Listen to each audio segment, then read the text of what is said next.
After weeks and weeks of nasty weather in the south, it was time to move ourselves back up to the northern part of Fakarava. Everybody was low on supplies, including me, and at least they had a shop up there. Perkinson, the engine, is working well down there, making a steady 4.1 knots. Got the tablet hidden under there to keep the sun and the rain off it. It was raining earlier on. Going up the inside of the atoll of Fakarava, back up north. It's turned out to be a beautiful day, but just not quite enough wind to sail with. So I've got the foresail up, the wind's directly behind us, but only a slight breeze, and the engine's on. Picked a wider passage this time to go north with, since I've already seen the scenic route.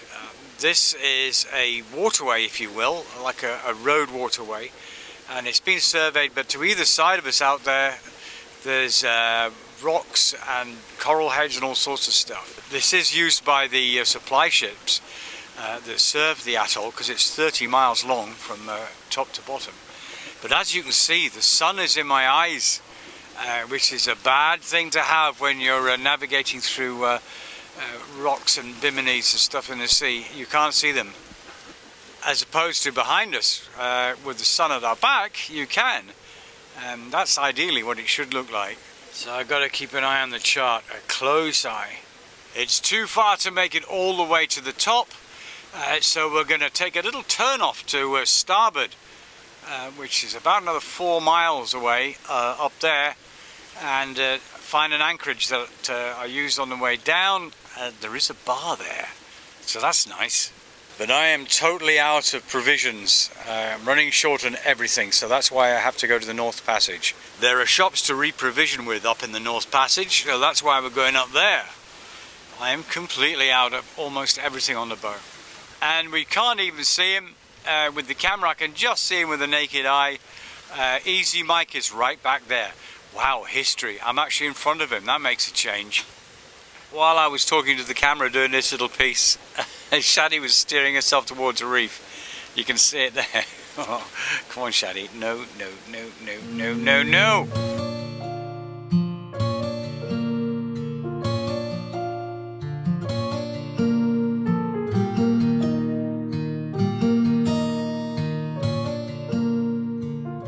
Meanwhile, a couple of hours later, I've come down the main sort of passage onto the side entrance, and then down the side of the inside of the atoll, if you see what I mean. And there's another boat in front of us, Drat. Been doing about 4 knots most of the way under sail and engine. The anchorage should be around the next headland there, but there is another boat in front of me. He was coming down from a different direction, which we've now joined up together in the last part. Unfortunately, he's going to get there before me, and there are mooring buoys there. I was hoping to find a spare one, since I'm only staying the night. It is incredibly beautiful here. I wish I could stop at one of these beaches, but this isn't really charted very well. I don't know what's there. I'm actually catching up on this guy. I think I ought to pass him on the starboard. I have to admire the guy's style. He's actually just sailing. He's just chilling on that boat eating croissants and baguettes or whatever. Yeah, French guy, but he's like really chilled out. I wish I could do that, but with this boat it just won't sail in a slight breeze. While overtaking Matey Boy, I suddenly noticed this really shallow patch on the chart, so I had to avoid that. Yes, in this delightful bay, if my echo sounder worked, my depth sounder, I wouldn't mind coming back here and anchoring. It's just absolutely breathtakingly beautiful. No one else here. I can see rocks ahead, so we'll come out now. A bit too close for comfort. Yeah, back on course. Yeah, you see, that's the problem. There's, it's not properly charted around here. You have to be ever so careful. Just come around and the anchorage has come into view. My friends Lynn and Dave are here already with their 2 catamarans. I thought they might have left, but they're still here. So I've been in contact. Hopefully they're going to give me a bit of help to put the anchor down. It's quite deep here.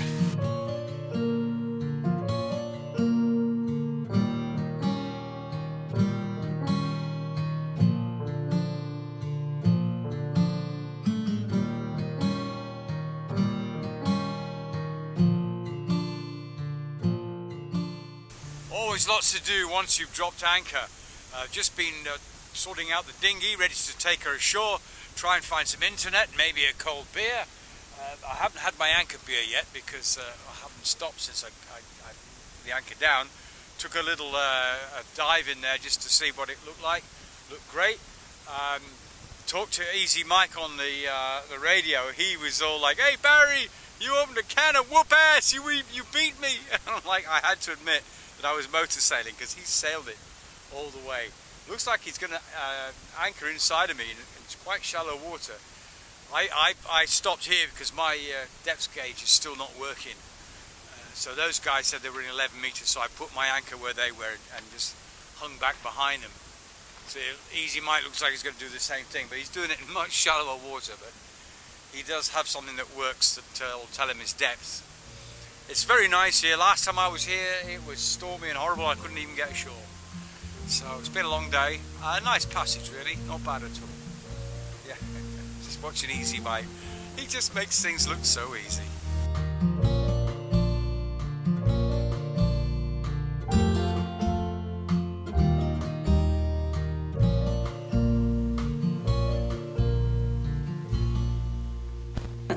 Moving the boat onto a mooring buoy with help from Easy Mike.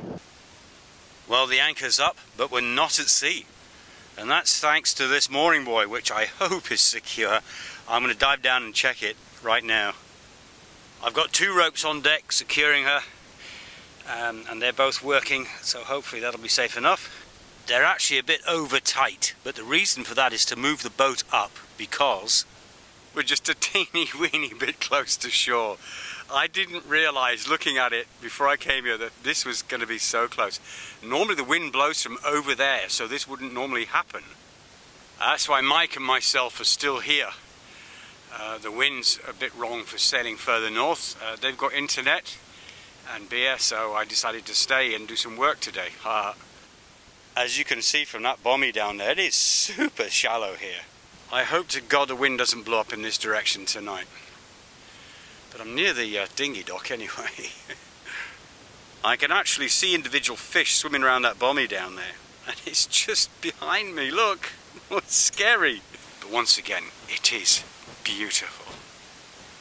Whoop, there you go, Hydrovane. How's that for a thumbnail?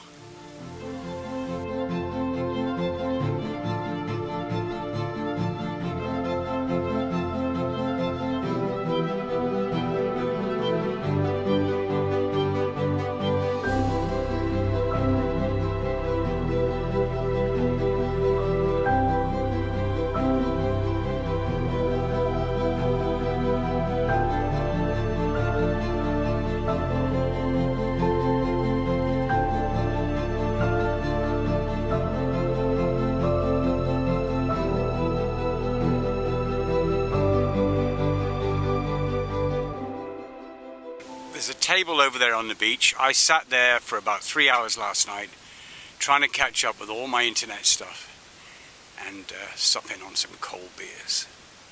And there's Easy Mike. I don't know what he's up to. Having something fixed, I think. Okay, just about to go for a little swim. Got the fins ready. I got a brush. I got a scraper on the floor down here. I got some pokey things to try and unblock a pipe. And then somebody told somebody, and then somebody must have told somebody else. Word gets about that I like animals, which is true. But then they come over and they're taking a mickey. Come on, guys. Really, please. Look, come on. Really. This is just too much. 1 or 2 occasionally, but no. No, no, no, no, no, no, no, no. Guys, really, at least if you're going to sit there, have your arseholes facing the outside of the boat. Yeah? To just shit off the boat, not on the boat. You get me? So what do you guys taste like? You any good in the pot? They're busy cackling away out there to themselves. Bumped into these guys last night from a boat called Cartouche. They're known on the internet. They do most of their media on Instagram. Unfortunately, they lost their rudder. They had a nasty crash or something happened. They said at sea, they still don't quite know how it happened. And they took a dive down and their rudder had gone. So they had quite a nasty adventure. But luckily they're safe and sound here. and working out how to fix the boat. One of my little friends is on the bow. I'm just going to go up there and move the dinghy because I'm going to sail back up north today. Easy Mike's already gone. Yeah, looked out this morning. That's where Easy Mike was. Either his boat sunk or he's left. Yeah. Well, we're trucking along and just had to make room for this big bad boy here. I called him on the radio just to make sure that we're going to pass port to port here, which is exactly what we're doing. Fluffing up so I can come back on course now. It's proof that the Shadmeister can actually sail. When we got a calm sea and a good stiff breeze, she loves it. We're doing about 5 knots, but that's fast enough for me because remember there are reefs here. There's a marker down there, you can't quite see him, but now that shit's passed, I'm going to come on that marker, but we've got a shallow spot just ahead, so I'm going to sort of edge myself around that first. Just noticed there's somebody behind me apart from the big power yacht disappearing into the distance, so I'm going to watch out for them in case they're faster. Looks like the French courtesy flag up there has about had its day. All the red's gone and most of the white. We're going to be left with just the blue soon. Oh dear. Time I left the country maybe. Just been passed by these guys. I think it was the same guys I passed the other day. You can see the difference. That's actually a Delos boat, similar to the boat that the Delos use. I think that's a slightly smaller version. But yeah, they're just out hauling me so quickly. That's the difference between a heavy Van der Stadt and a lightly built boat like that over there. Yeah, just had a tight corner up there, had to sail right up close to the shore and then do a dog's leg round. Bit nerve-wracking because it was upwind. If something goes wrong, you're down onto the marker, which had a rock underneath it. That doesn't look nice. I think I'm going to pull in some of that sail. Back in the land of the living, just avoiding a few hazards and then going to find a place to anchor. Some nasty looking rocks there. Mike has anchored way back there. I don't know why he's done that. Everybody else is down the other end, which is where I'm going to go. All is well in the anchorage. Beautiful day today. Got the wind catcher up, ventilating the boat very nicely. The supply ship came in yesterday, first time in 2 weeks because of the storms that we'd had. So there was a mass, not panic, but a lot of people trying to buy stuff.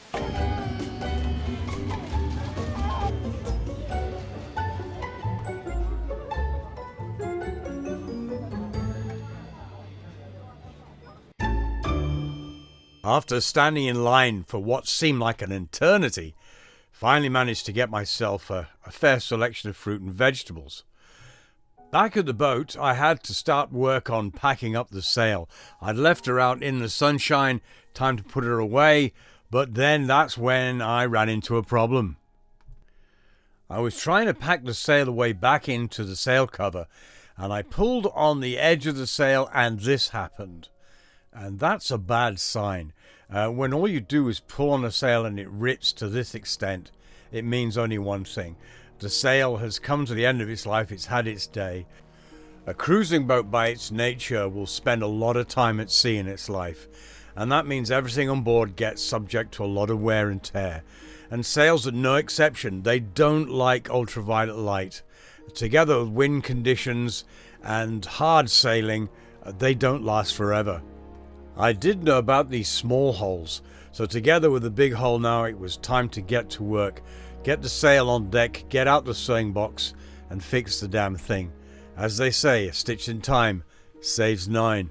But it wasn't all work and no play. Time to get the snorkel and fins out and jump in the sea. Just before I did, I saw this. I thought it was a tree, and then all of a sudden, a head pops up. It was one of the biggest turtles I think I've ever seen in my life. He was too far for me to swim over and say hi, so I just enjoyed the moment, stood there watching this guy swimming, and then he was gone. Went that night to film some dances, but when I got the video back to the boat and reviewed it, the sound quality was terrible, so I had to overdub the sound with something else. This music is completely inappropriate, but I think it works. Enjoy.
Just shit off the boat, not on the boat. You get me?